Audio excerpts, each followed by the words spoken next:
ಈ ವಿಡಿಯೋದಲ್ಲಿ Flipkart order return ಹೇಗೆ ಮಾಡೋದು, ಫ್ಲಿಪ್ಕಾರ್ಟ್ ಆರ್ಡರ್ ರಿಟರ್ನ್ ರೀಫಂಡ್ ಹೇಗೆ ತಗೋದು ಸ್ಟೆಪ್ ಬೈ ಸ್ಟೆಪ್ ತಿಳಿಸ್ಕೊಡ್ತೀನಿ ಬನ್ನಿ. ಫಸ್ಟ್ ನಿಮ್ಮ ಮೊಬೈಲ್ದಲ್ಲಿ ಫ್ಲಿಪ್ಕಾರ್ಟ್ ಆ್ಯಪ್ ಓಪನ್ ಮಾಡಿ. ಕೆಳಗಡೆ ಅಕೌಂಟ್ ಅಂತಿದೆ ನೋಡಿ, ಅಕೌಂಟ್ ಮೇಲೆ ಕ್ಲಿಕ್ ಮಾಡಿ. ಇವಾಗ ಇಲ್ಲಿ ಆರ್ಡರ್ಸ್ ಅಂತಿದೆ ನೋಡಿ, ಆರ್ಡರ್ಸ್ ಮೇಲೆ ಕ್ಲಿಕ್ ಮಾಡಿ.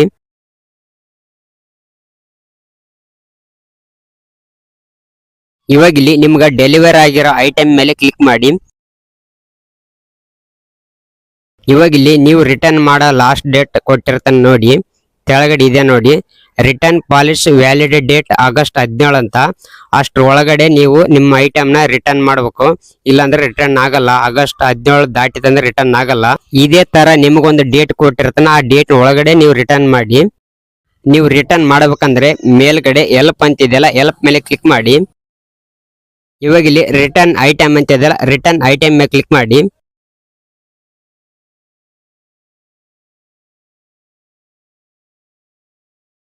ಇವಾಗ ಇಲ್ಲಿ ನೀವು ರಿಟರ್ನ್ ಮಾಡಕ್ ಪ್ರಾಬ್ಲಮ್ ಏನು, ಪ್ರಾಬ್ಲಮ್ ಸೆಲೆಕ್ಟ್ ಮಾಡ್ಕೊಳ್ಳಿ. ನಂದು ಬಂದು ರಾಂಗ್ ಐಟಮ್ ಬಂದಿದೆ. ನಿಮ್ದು ಯಾವ ಪ್ರಾಬ್ಲಮ್ ಇರುತ್ತೆ ಆ ಪ್ರಾಬ್ಲಮ್ ಸೆಲೆಕ್ಟ್ ಮಾಡ್ಕೊಳ್ಳಿ. ನಿಮ್ದು ರಾಂಗ್ ಐಟಮ್ ಬಂದ್ರೆ ರಾಂಗ್ ಐಟಮ್ನೇ ಸೆಲೆಕ್ಟ್ ಮಾಡ್ಕೊಳ್ಳಿ.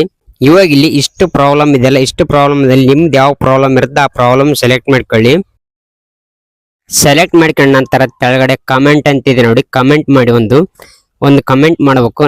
ನಿಮ್ಮ ಪ್ರಾಬ್ಲಮ್ ಏನಾಗಿರುತ್ತೆ ಆ ತರ ಕಮೆಂಟ್ ಮಾಡ್ಬೇಕು. ನಂದು ಬಂದು ರಾಂಗ್ ಐಟಮ್ ಬಂದಿದೆ, ನಾನು ರಾಂಗ್ ಐಟಮ್ ಅಂತೇಳಿ ಕಮೆಂಟ್ ಮಾಡ್ತೀನಿ. ನಿಮ್ಗೆ ಏನು ಪ್ರಾಬ್ಲಮ್ ಆಗಿರುತ್ತೆ ಅದನ್ನ ನೀವು ಕಮೆಂಟ್ ಮಾಡಿ. ಕಾಮೆಂಟ್ ಬರೆದ ನಂತರ ಕೆಳಗಡೆ ಕ್ಯಾಮ್ರಾ ಇದೆ ನೋಡಿ, ಕ್ಯಾಮ್ರಾ ಮೇಲೆ ಕ್ಲಿಕ್ ಮಾಡಿ. ಕೆಳಗೆ ಕ್ಯಾಮ್ರಾ ಐಕಾನ್ ಇದೆಯಲ್ಲ, ಕ್ಯಾಮ್ರಾ ಐಕಾನ್ ಮೇಲೆ ಕ್ಲಿಕ್ ಮಾಡಿ. ಇವಾಗ ಕ್ಯಾಮ್ರಾ ಮೇಲೆ ಕ್ಲಿಕ್ ಮಾಡಿ. ಇವಾಗ ನೀವು ಆರ್ಡರ್ ಮಾಡಿದ ಐಟಮ್ ಫೋಟೋ ತೆಗಿಬೇಕು, ನೀವು ಆರ್ಡರ್ ಮಾಡಿದ ಪ್ರಾಡಕ್ಟ್ ಫೋಟೋ ತೆಗಿಬೇಕು.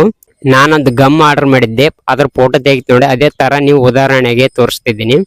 ಇದೇ ತರ ನೀವು ತೆಗಿರಿ.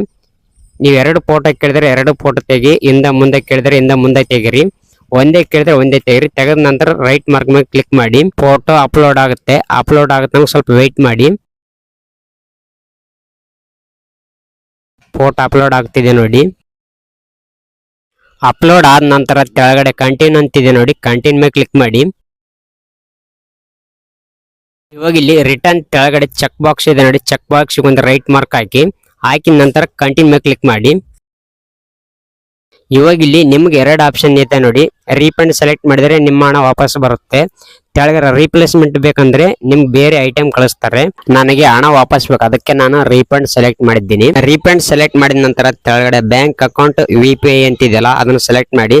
ಸೆಲೆಕ್ಟ್ ಮಾಡಿದ ನಂತರ ಕೆಳಗಡೆ ಆ್ಯಡ್ ನ್ಯೂ UPI ID ಅಂತಿದೆಯಲ್ಲ ಅದ್ರ ಮೇಲೆ ಕ್ಲಿಕ್ ಮಾಡಿ. ನಿಮ್ಮ ಫೋನ್ ಪೇ UPI ID-ನ ಆ್ಯಡ್ ಮಾಡಿ. Phone pay UPI ID add ಮಾಡಿದ ನಂತರ ಈ ತರ ಬರುತ್ತೆ. ನಿಮ್ಮ ಫೋನ್ ಪೇಗೆ ಲಿಂಕ್ ಇರೋ ಮೊಬೈಲ್ ನಂಬರ್ಗೆ ಒಂದು OTP ಬರುತ್ತೆ.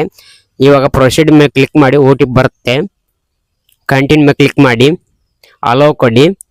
ಇವಾಗ OTP ಬಂದಿರುತ್ತೆ ನಿಮ್ಮ ಫೋನ್ ಪೇಗೆ ಲಿಂಕ್ ಇರೋ ಮೊಬೈಲ್ ನಂಬರ್ಗೆ. ಆ OTP ಹಾಕಿ ಎಂಟ್ರಿ ಮಾಡಿ. ಆ OTP-ನ ಎಂಟ್ರಿ ಮಾಡಿದ ನಂತರ ಕೆಳಗಡೆ ವೆರಿಫೈ ಅಂತ ಇದೆ ನೋಡಿ, ವೆರಿಫೈ ಮೇಲೆ ಕ್ಲಿಕ್ ಮಾಡಿ.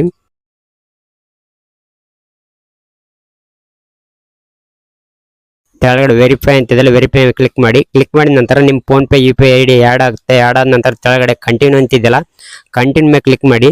ಇವಾಗ ಇಲ್ಲಿ ಕೆಳಗಡೆ ಸಬ್ಮಿಟ್ ರಿಕ್ವೆಸ್ಟ್ ಅಂತಿದೆ ನೋಡಿ, ಅದ್ರ ಮೇಲೆ ಕ್ಲಿಕ್ ಮಾಡಿ.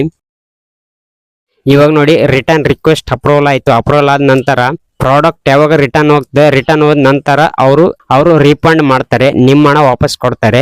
ಈ ಇನ್ಫಾರ್ಮೇಶನ್ ಯೂಸ್ಫುಲ್ ಆದ್ರೆ ಕಾಮೆಂಟ್ ಮಾಡಿ, ಲೈಕ್ ಮಾಡಿ. ಥ್ಯಾಂಕ್ ಯು ಫಾರ್ ವಿಡಿಯೋ ನೋಡೋದಕ್ಕೆ.